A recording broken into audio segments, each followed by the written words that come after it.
Like many of us, I've been working from home for the past 12 months, and something that I've come to realize in this time is the importance of having a setup that is both clean and functional.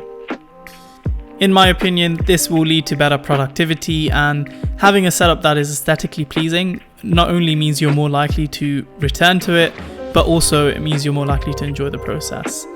So in this video, I'm going to go over some of the tips and tricks I use to effectively manage my cables and hopefully give you guys some pointers, and you'll be able to apply these into your own setup.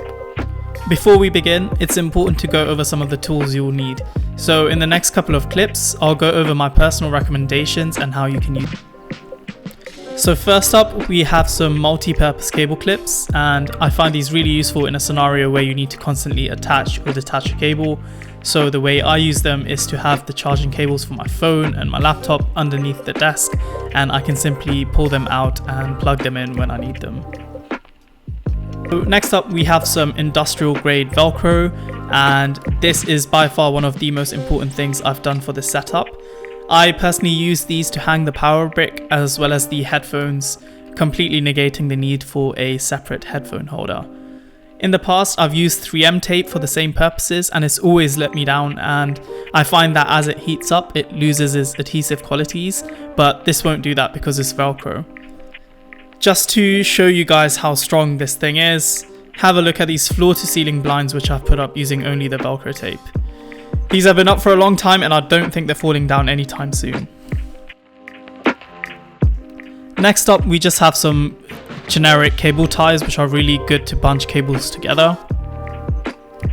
And next up, we have some slightly larger cable clips which are better when you have multiple wires that you need to group together just to route them, or if you need a cable where you need to pull it out and have some slack. These are really good because they enable the cable to move freely in between. So whenever I need to charge my mouse or my keyboard, I can simply pull the USB cable. Then we have a reusable cable tie which I found really useful to bunch a group of thick cables together, particularly the ones to my sit-stand desk. So moving on to the functional part of the desk, next up we have this USB-C charger from RAV Power, and it is quite expensive for what it is, given that I use it to charge my phone and it costs the best part of £45. But with 4 ports and intelligent power allocation, I feel happy that I always know my phones will charge at the fastest speed possible. You can also use this to charge your laptop, especially if you have a Mac or something. But personally, I just use this to charge my Samsung and my iPhone, which I'm constantly using during work. Again, I pair this with the Velcro strips underneath the table to make sure that it's securely there. And if I ever needed to remove it, because it's Velcro, I can simply pull it off and take it with me. I pair this charger with a magnetic charging cable, which has interchangeable heads. So I always have access to Lightning, Type-C and micro USB where needed.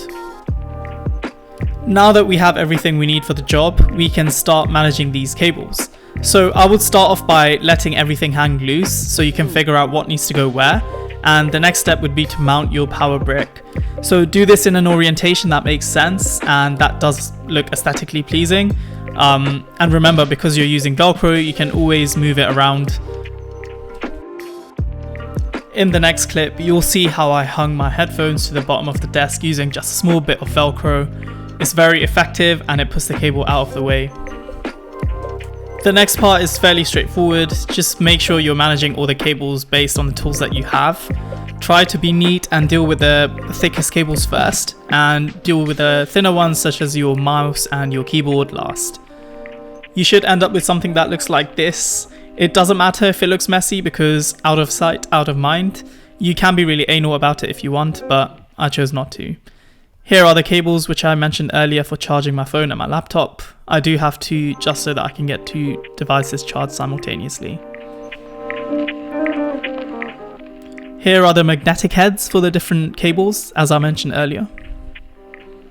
And this is the final product.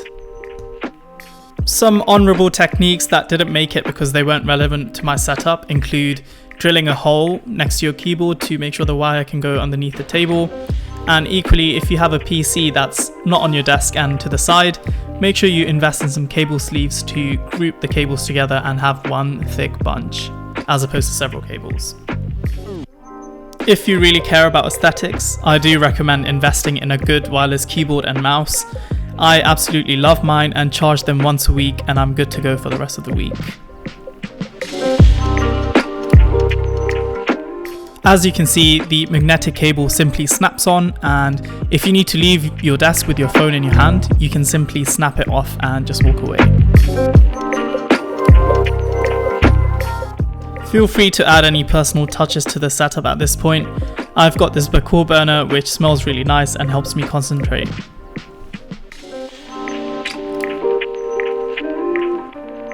I've also got this LED backlighting behind my monitor which really helps reduce the strain on the eyes. It's also Bluetooth operated, which I find really handy as there's one less remote lying around, and I would highly recommend this.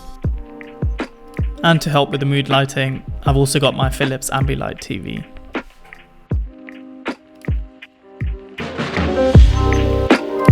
So that is all for this video. I really hope you learned something. Apologies for the terrible voiceover and some of these dodgy B-roll shots. Stay tuned and make sure you like, comment and subscribe, and I'll see you on the next video.